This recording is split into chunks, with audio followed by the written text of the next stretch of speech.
ከቤት አበረርሽ። አሁን ገና መስማራለሽ። አንቺ እስካሁን አለሽ እንዴ? ሂጂ ከዚህ። ጉልበትሽን ሰብሬልሽ ተራማጅ የነበርሽው ተሳቢ እንስሳ ነው ማለት ለኔ ስትል ለምን እዚህ ተጎልተህ አታል። ስለዚህማ በቃ እኛ የሌለልት መስሎን አንጋረግ ነው። ወንድ ልጅ እኮ ነው። አንቺ የዲያብሎስ ታናሽት። አንቺ ደግሞ ምን ያስገለፍጥሻል? ግን ትንሽ መቀጣት አለባት። ቆይ ለምንድን ነው ኪንጎን ያልሆነ ነገር ውስጥ የምትከተል? ምን ውስጥ ከተትኩ? ብቻ ቤኪን አፈቀርኩት ልቲ ባልሆነ አደይን ደግሞ ከሴቶች በተለየ ላገባት ነው።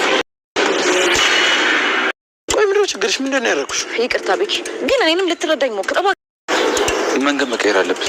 ለምን? በቃ ምንም ደስ አላለኝም። ዝም ብለህ ደስ አለ። እኔ ብለህ እስኪ ቅመሟ እየጠራልኝ በእናትህ አልገባኝም። ከአንቺ ጋር ደግሞ የምንገናኘዋል።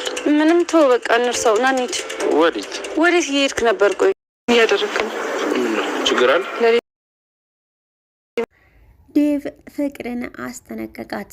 እውነት እንደ ወንድም የምታስቢልኝ ከሆነ በደስታዬ ልትደሰቺ በሀዘኔም ልታዝኒ ይገባሻል በማለት ከእናቷ ፊት ይህን ቃል ተናግሯታል። የፍቅርም እናት አዎ ፍቅር እንደዛ ማድረግ አለብሽ በማለት እንግዲህ ሰላም ይመልሳችሁ በመባል ዴቭ ኪንጎና እንዲሁም ሩታ በሰላም ግቡ ተብለው ተሸኝተዋል። ሰላም ጤና ይስጥልኝ ውድና የተከበራችሁ ተመልካቾች እንዴት አላችሁ? እግዚአብሔር ይመስገን እኔ በጣም ደህና ነኝ። በያላችሁበት ሰላማችሁ ይብዛ እያልኩኝ ለዚህ ቻናል አዲስ ከሆናችሁ ሰብስክራይብ፣ ላይክ፣ ሼር እያደረጋችሁ አበረታቱኝ። ዛሬ ደግሞ ሰራተኛዋ አደይ ክፍል 148ን ይዤላችሁ መጥቻለሁ። እስከ ቪዲዮ ፍጻሜ ድረስ አብራችሁ ቆዩ። እንግዲህ በባለፈው ለሊ ይቅርታ ለመጠየቅ ባቡሬን በሄደችበት ባቡሬና ኢዱን አንድ ጋር አይታቸው ነበረ። ሮጣ እስስቷን አንቃ ልትደበድባት የነበረው ዛሬ ላይ ደግሞ አሁንም በቃ እሷ ጸባይዋ እንደዚህ ነው አይለቃትም እያለች ስታቃጥር፣ አንቺ ልጅ እረፊ ብዬሻለሁ፣ እኛን ለማለያየት አትሞክሪ፣ ስለ እኔ አንቺ ልታስረጂው አትቼም በማለት እንግዲህ ለሊ ኢዱን ለመደብደብ ሞክራለች በድጋሚ። በረከትም እንግዲህ ምን ሆናችሁ ነው ቆይ እንደዚህ የምትሆኑት? ሂጂ አንቺ ከዚህ በማለት እንግዲህ ኢዱን በማባረር ለሊን ለማውራት ሞክሮ ነበረ። ለሊም ስላደረኩት ነገር ይቅርታ ልጠይቅ ነው የመጣሁት፣ ደግሞ እኔንም ተረዳይ፣ በቃ አንዳንድ የምታደርገው ነገሮች ለእኔ ጥሩ ስሜት ስላልተሰሙኝ ነው፣ ስለዚህ ልትረዳኝ ይገባል፣ ይቅርታም አድርግልኝ በማለት ይቅርታ ጠይቃለች። እንግዲህ በረከትም ቆይ ምን ላድርግሽ፣ እኔ ሁሉን ነገር እንድትኖሪ እያደረግኩ ነው በተቻለኝ አቅም፣ አንቺ ግን ልትረጂ ፍቃደኛ አይደለሽም፣ በቃ ሰው የራሱን ህይወት እየኖረ ነው፣ ስለዚህ እውነታውን ተጋፈጩ እያላት ይገኛል።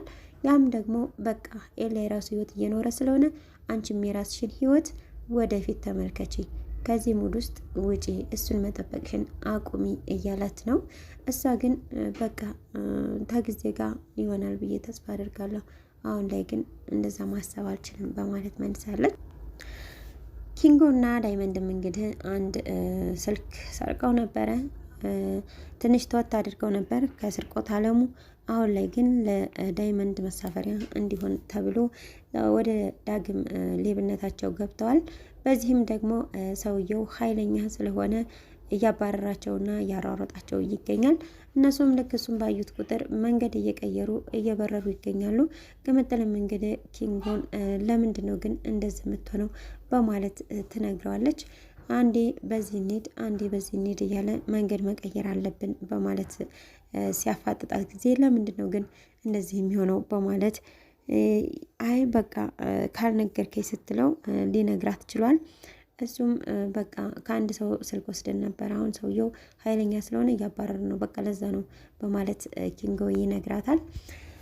እንግዲህ ቅምጥልም ለምንድን ነው ግን ይሄ ዳይመንድ ተወኝ ስለው ማይተወኝ በማለት ፍቅር ቤት ነበረ ዳይመንድ፣ እዛ ድረስ በመሄድ እንግዲህ ባሌ ሌባ እንዲሆን አልፈልግም፣ ከዛሬ ጀምሮ በቃ ካጠገቡ ራቅ፣ ሁለተኛ እንደዚህ አይነት ስራ ላይ እንዳታሳትፍ በማለት እንግዲህ ማስጠንቀቂያ ሰጥተዋለች።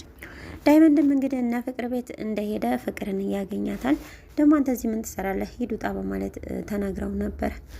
ይቺ ደግሞ ምን ትመስላለች? ጉልቻ በማለት እንግዲህ ሲናገራት ማነው ጉልቻው በማለት ማሚ ያለች እንግዲህ ለእናቷ ልትጣራ እና ልትናገር ነበረ።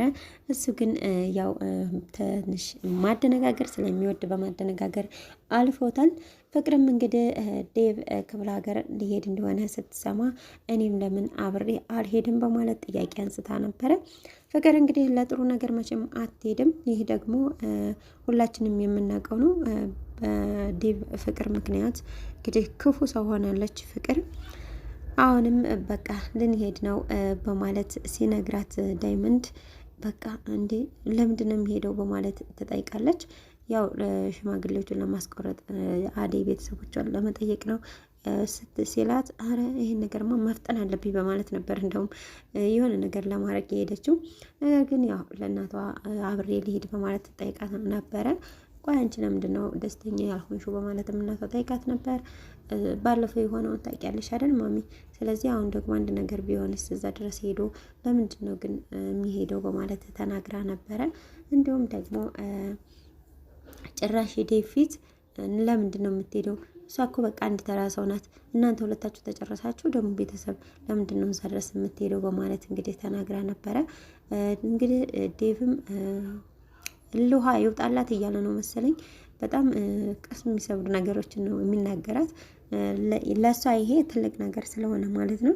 እሱም እንግዲህ አደይን በክብርና በማድረግ ነው ማግባት የምፈልገው በማለት ነበረ የነገራት። እንግዲህ ስለ አደይ ክፉ ነገር ስትናገርም ሁለተኛ ብትናገሪ አልለቅሽም፣ የምትወጂ ከሆነ እንደ ወንድምነት የምታይኝ ከሆነ የኔ ደስታ ሊያስደስትሽ፣ የኔ ያዘን ሊያሳዝንሽ ይገባል። ከዛ ውጭ ግን አንድ ነገር ስተነፍሽ እንዳልሰምሽ በማለት እንግዲህ እናቷ ፊት ነበረ ሲያስጠነቅቃት የነበረው። የፍቅርም እናት አዎ ፍቅር እንደዛ ነው ማድረግ ያለብሽ በማለት እንግዲህ የዴቭን ሀሳብ ተጋርታለች። እንዲሁም ደግሞ ራስህን ጠብቅ እና በሰላም ደርሳችሁ ኑ በመባል እንግዲህ ጭራሽ ደግሞ ሮማን ማነት ሩታ ትሄዳለች ሲባል እጅግ ነበረ በጣም የተናደደችው ፍቅር። ነገር ግን ተመሄድ አልቀረችም። ሩታ ኪንጎና እንዲሁም ደግሞ ዴቭ ወደ ክፍለ ሀገር ሊሄዱ ተነስተዋል፣ መንገድ ገብተዋል። አደይም እንግዲህ ባቡሬና ኢዱ አብረው ቆመው አይታቸው ነበረ። እንዲሁም ደግሞ ኢዱ ሳይፈቅድ በግድ እየሳመችው ነበረ። በይህንንም ስላየች እጅግ ከፍቷት ነበረ።